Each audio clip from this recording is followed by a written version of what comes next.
For 132 years, Algeria lived under French colonial rule. On paper, it wasn't a colony, it was part of France.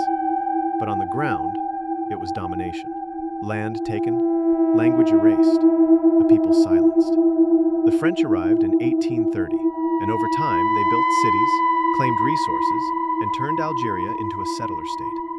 Over 1 million Europeans, known as Pieds Noirs, lived privileged lives, while native Algerians were pushed to the margins, stripped of rights, denied education, forbidden from practicing their full culture.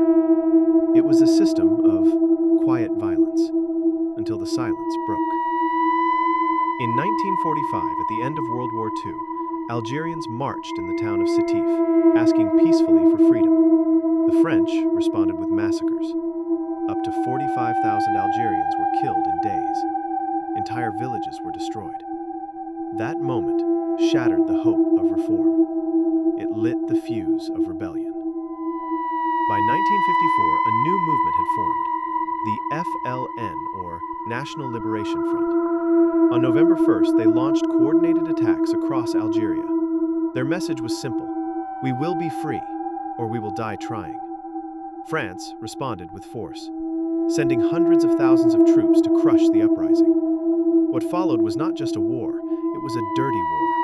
A brutal, drawn-out guerrilla conflict fought in deserts, mountains, and cities. In rural areas, villages were bombed and burned. In Algiers, bombs exploded in cafes, while French forces tortured suspects in secret prisons. People disappeared. Many never came back. The world began to watch. Journalists exposed France's use of torture. Intellectuals protested. Even in France, anger grew. Protesters filled the streets. Some soldiers refused orders. Then, in 1961, the war came to Paris. Thousands of Algerians marched peacefully against curfews. French police cracked down.